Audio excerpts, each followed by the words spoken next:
But now it's been a movement where it's like, rest. Yes. Sit back and rest. You just rest. Because it's only so much that you can do. That's right. You know what I mean? That's right. So that I think that's what the season is now. Even a lot of Black women are kind of like, if I'm single, I'm single, but I'm not settling, and I'm so fulfilled within our lives that it's like, my favorite statement is, what are you going to add to me? What value are you going to add to my life? Because I'm very full. I'm very happy on so many aspects of my life. So I want a partnership who can add value. Yes. If you're not adding value, what am I doing this for? Yeah, I think that it's starting to like encourage white women to follow you in that direction as well. Because another thing that was brought up on this video that we're referencing was white women in relationships. We are conditioned and taught early on to be subservient to men. Ooh, again, right off the rip, as soon as I heard her say that, I was like, I already know why. It's because I feel like before I talk about this stuff, I'm gonna sound like a white person who hates her white people or something. But I'm like, why? Because I'm talking about the shit that we do. I feel like it's just so insidious because it's done at a mental level that we're taught to be good girls. You know, you're not taught your value. You're taught to be nice, to smile, to not color outside the lines. Don't color outside the lines. Be nice and neat, pretty, keep it all together, and basically be subservient. And because for so long, white men have held power, and where are they most vulnerable? In their home. Who runs the home? Their women. Well, that woman better be subservient to this man who runs everything, because we're also so close and up under him. Came from his rib, apparently. Why'd she go there? That, because I'm gonna. We also see what will happen if you don't obey. If you don't obey, what happens? Abuse. There's emotional abuse. There's physical abuse. There's. I mean, it's that's a given. I mean, like I won't say it's always a given, but it's just like kind of like an understanding. I just have a question though. Yeah. Because in the video, she brings up the fact that you guys are kind of like put yourself last because you're caring for your partner, you're caring for the children, you're caring for everybody else, and then at the end of the day, it's like, oh, me. So I'm always for me. But that reinforces that critical thing we're taught at the beginning, like you're unworthy unless you are taking care of, providing, serving, and neglecting yourself. Codependent, essentially. That helps me understand, because I have to speak a lot into my clientele, because I reference a tank, right? And I'm like, you are empty. You are like a fourth of a tank away from being empty, because they pour so much of themselves into others. And it's like, you come in here for an hour, you know, get your chakras balanced and everything. But then at the end of the day, that's just a little jump start. But you're always putting others before yourself. And I always like encourage them to try to find an hour in a week to just like restore yourself. Like genuinely pour into yourself. Yeah. But and I'm like, I have to remind them, you deserve an hour. Yeah. But we're taught, and I'm not saying like my mother taught me at a very young age, like you don't deserve to take care of your. If anything, my mom kind of taught me the opposite of what I feel like white women are typically taught. My mom always told me, like, you never depend on a man financially, nothing. Like, you just make sure that you have yours. Don't depend on anybody. You know, you need to be self-sufficient, college educated. My aunt played a big part in that. Yeah. But I would like to reinforce that with the white clientele that I have. I noticed over the years, and what I've recently had white clientele tell me, not even recently, but over the years, I've, figured this out myself, and by what they say, the reason I think that I have so many Black clients is because they're more consistent with taking care of themselves and their appearance, and they budget my services into their monthly finances. Okay. Yeah. Like they're like, no, this isn't, I'm not going anywhere. Yeah. Groceries are high, but I'll see you next month. White clients, however, treat themselves. Well, I'll do this, I'm just want to do something nice for me. So I don't see white clients overall. I have some white clients that are very consistent, but overall, white clients are very inconsistent with the services that I do. Again, this is just in my line of experience here. And I actually had recently a white client tell me, and her husband had passed away, like a couple of years ago, and she's just living her best life, taking care of herself, pouring into herself. She's, found a job that she likes and stuff. She comes in here and she's just, relaxing, and she's like, you know what? There was a time when I would have felt guilty for doing this for myself. And I was like, for taking care of yourself? She's like, yeah, for spending money on myself. And I was like, why? And she said, well, because that means I'm taking my money away from my husband, my kids, my family. And I'm like, what? Wow. Because you want to know what's funny? Like, I was getting my nails done when I was in middle school. My mom would take me literally. Now that's when it was only like $25. Okay. For a little set or whatever. Yeah. But literally, yeah, from that young age, I learned to take care of myself. I think it's something about having an outward appearance that everything is okay. At least I'm gonna look good. So it might be a lot going on inside. Okay. But you won't know because I'm gonna look good. So as we depended so much on men, not 2 generations ago. We couldn't even have a friggin' bank account open without a man or a husband. That is wild to me. I know. So we're talking like what? Our grandfather's era? 50 like years I said, ago, 2 generations removed. Like, no wonder these men don't know what to do, because it's like we had to rely on them for everything. So we had to put up with abuse, infidelity, like emotional and verbal, tearing down, because what else were we going to do? What else were we going to do? Like, you want to live on the street? You want your kids taken away from you? My grandmother actually had a whole other life before she had my mother and my aunt, because she was married to an alcoholic and she had 3 kids with him, and she tried to take them and leave, and it was so hard for her to provide for them that Children's Services came and took them away. And we didn't even reunite with them until later in life. My grandma had a whole other life before the lives that created me and my sister, because she had to depend on a man. And so like this certain belief system was instilled in us. Like, you don't ever depend on a man. Like, that shit came down from my grandma to my mom. And that for my generations as well, my great grandmother to my grandmother, to my nana, to my mom, like it was passed down that we do not depend on a man.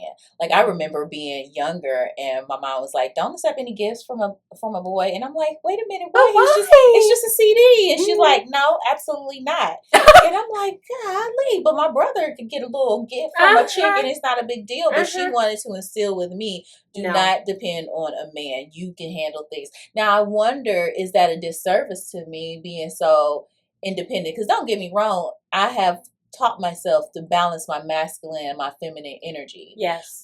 Because I want to receive a certain level of love and tender care and all that. And I think a man is able to do so, especially a healed man. Yes. Who knows himself enough. We need the masculine energy. Just like they have a feminine balance within them too. It's knowing when to help each other balance that out. Yeah. Yeah, so I appreciate that my mom and my grandmother and my grandparents have instilled that upon me. Even my father, my brother, everybody in my life has instilled in me to be independent and everything. But sometimes like independent of a man. Yeah. Okay. Yeah. So let me ask you this. Was it ever put across to you that you need to do that for your safety? Because that's why it's taught to us. Like, you be mindful when you're around too many men. Oh, no, it wasn't like that. Okay. That's interesting. No, it wasn't. It wasn't like that. It was just like, you need to learn how to take care of yourself. Don't upset the man. Because he can hurt you. I mean, that was implied. This could be some of my generational trauma that was passed down too, like this distrust in men. I'm having an epiphany right now. Well, go ahead and have it, because my mouth was just open. But I also feel like I have related to other white friends and white women who understand that, and it's being so talked about now. And again, this is not to villainize men, but it is sort of instilled and taught to us as little girls, like, you be nice, you smile, because not only is it told, like, you stay in line, you behave, but this will keep you safe. Wow. Don't upset him because he could kill you. He will hurt you. He could hurt you. No. So like, if I was and we're also told, like, I don't know if you ever heard this, but I bet you there's plenty of people out here who can relate to this. If a little boy was mean to us when we were little, or picked on us or teased us, it's just because he likes you. Oh yeah, that's elementary school. Yeah. What? Mm-hmm. Like, I look back at that now and I'm like, oh, but now I'm conditioned to, be attracted to men who are mean to me or emotionally unavailable. And like, all of this stuff to me, I'm like, wow, like, it's just a matter of unlearning so much conditioning. Yeah. That's true, but I never even thought of it like, no, you need to be careful around. Because as soon as you said that, I was like, is she going to say because that could keep you safe? Because typically a woman who gives a man a gift is not trying to lure him in to get something she wants out of him, like, taking advantage of him sexually or whatever. But if a man does that to a woman, it's sort of insinuated he wants something. Careful, don't accept anything because he's going to expect something in return. Now, granted, you do have moments like that. Well, sure. Yeah. But like, as a little girl, like, careful. Was that ever like taught to you? No, maybe more high school. Yeah, but like, as a little girl, no. No, I don't think so. And like I said, like, I mean, if you can't relate to this or whatever, again, leave a comment. I'd love to hear. But if you can, also leave a comment, because that's definitely generational trauma for me and my lineage because of what happened to my elders. But I also feel like it's very common, like it was said in that video by that woman about sisterhood, because we are meant to be subservient to white men. And I'm sorry, but white men are the most violent creature on this planet. Wow. Well, okay. So if we are I feel like I need like a little ding to that. While we are up under, sorry, I'm giving us all away. While we are up under his rib in his home, his most vulnerable place, you better be careful and take care of him, or he will take you out like he takes everything out. Ooh, wait. So is that why, it was a whole... There could be a whole lot of white women who disagree with me, and I know there are, but it's like, if you get down to the bones of it, like, let's just be honest. People are afraid of white men. And for good reason. It was a time where there was a surge of missing white women. Let's talk about that. It amazes me how if a white woman all of a sudden was missing, national news. What is her name? Gabby Petito or something recently? That little girl. Oh, that one. Yeah, I recently watched a documentary about that on Netflix. But did you know that the one who did the road trip?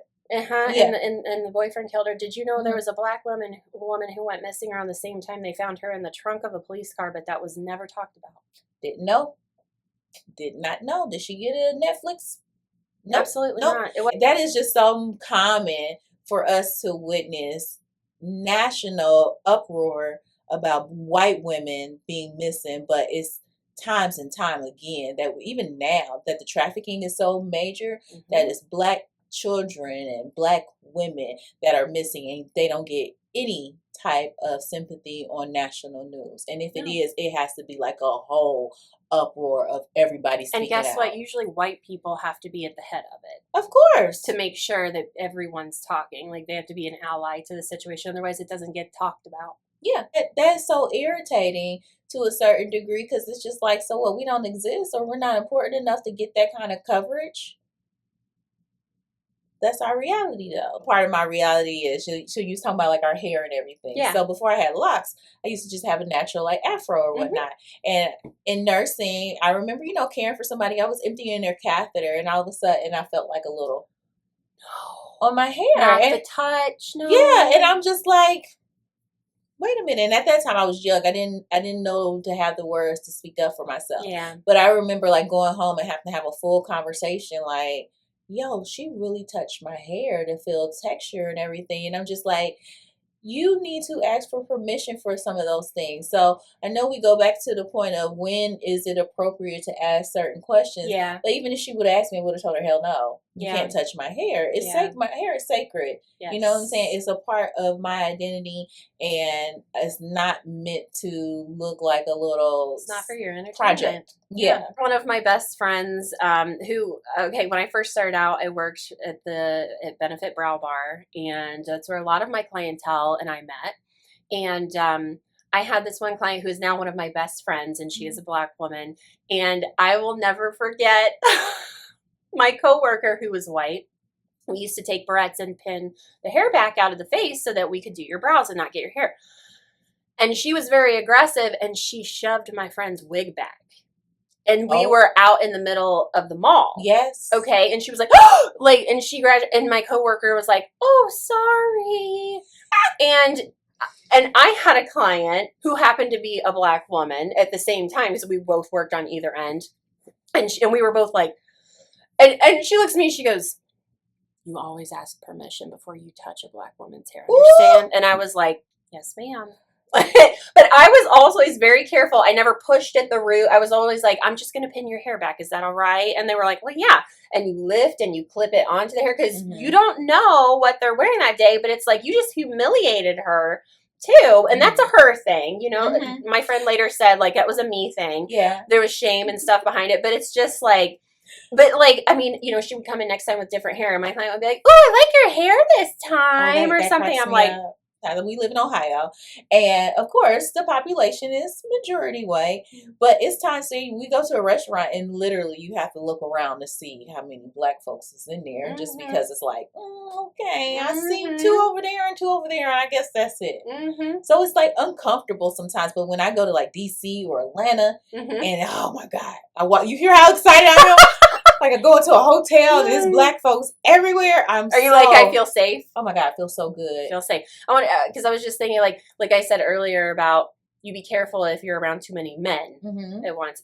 Like I actually had a friend tell me too, like, well, we have to be mindful if we're in a room with too many white folks. Yeah. So let me tell you about this. So me and Paige go on an adventure last summer. Go to the Serpentine Mound, you know. Oh yeah. Yes.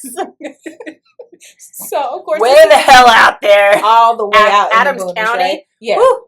So Paige is in her Subaru, and I'm in the passenger seat, and I was like, Paige, you should see how the people are looking. Like, yeah, white woman and Black girl, what's going on? And she's like, nobody's looking. I'm like, yes, they are. But okay. I'm so glad that she's paying attention because I'm just like, I'm observing all the time. So we stop and get gas. Nobody really, you know, they glance over, but we still riding on through. Yeah. As we're riding, all you see is Trump signs everywhere, and I was just like, well, I'm glad you're driving. Like, what's that Black woman doing driving out here? I'm like, I'm glad you're driving. So we're driving along, whatever. She sees the diner. She's like, Rita, excited. Like, oh my God, you see the diner? Like, let's go there on our way back. And I was like, no. And I'm like, why? And I was like, absolutely not. I don't know what they're going to do in the kitchen. She was like, are you serious? I'm like, yes.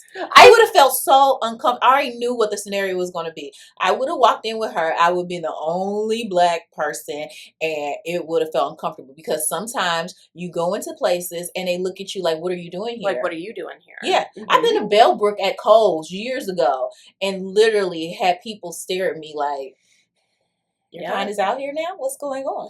Yeah. You hear me say your kind? Your kind. Because that's what the look looks like. Out here? Yeah. Yep. So that is like a reality that I have to deal with. See, I'm constantly being educated and like being more mindful of my friends, my non-white friends, my Black female friends. Part of me also feels protective. Like, it's okay. I'm taking you here and I won't let anything happen. I don't mean shit. I know it doesn't. But it's like, that is something like, I wonder if that's like white privilege. Like, it's okay. You're safe because you have an in. Yes. You know what I mean? I wonder. Just like I've been told before, like, you got an invite to the barbecue anytime. Yes. Like, thanks. Yeah. Yeah, because everybody doesn't get an invite. No. Oh, yeah, that's part of the questions that they ask on the internet, too. Like, what does it mean to come be invited to the barbecue? Like, it means that you okay enough to come and hang out with us. Like, you a vibe. We can rock with you. Yeah. You know, everybody doesn't. So if you get an invite to a barbecue and you are a non-Black person, feel special. Yeah, take it. You know, you might have a good time. You know, the food will be delicious. Question about the food. We're gonna go back to that. Okay, yeah. Why? What's the thing with the seasoning? Listen, Like, I don't freaking know because I had to teach my ex, white male, about the F word, we called it, flavor. okay, Because I want to be punched in the face with flavor. yeah, You know what I mean? Like, give me all the garlic, all the salt, all the pepper, all the seasonings, all the everything. yeah. I think But people are honestly starting to learn more about flavor because of thank TikTok. God. But okay, and I'm gonna say something too, and I don't know if this is like a racial thing or not, but like Popeye's chicken.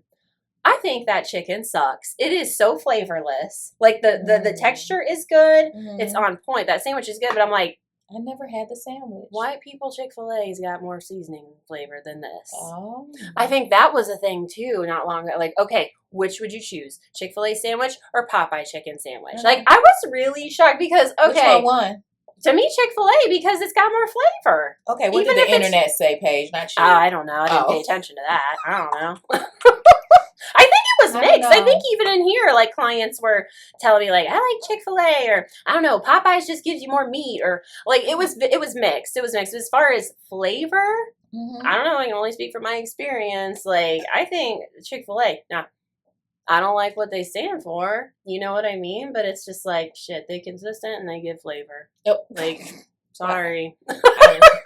I like to go against the status quo. So when everybody was going crazy about it, you know me, I was like, I'm not trying that shit. I do remember you, I think, doing that. Yeah, I was like, I don't care. It's not that important to me. Yeah. So I never tried it. I actually only recently tried Popeyes. Yeah. Yeah, because it was close by the grocery store that I go to, and I was like hungry. I was like, let me get a Popeyes chicken sandwich. And I was really kind of disappointed. I was like, where's the flavor? Does it come from the sauce? Maybe because I didn't get sauce. I don't know. It cracks me up when people talk about like soul food. Like soul food is so good because we're literally cooking with our soul. There's no measurement, and it comes from our roots. Like we literally took scraps and made it our own and made it delicious. So I think that's why we treat food like the cookout is something serious. Like we really take.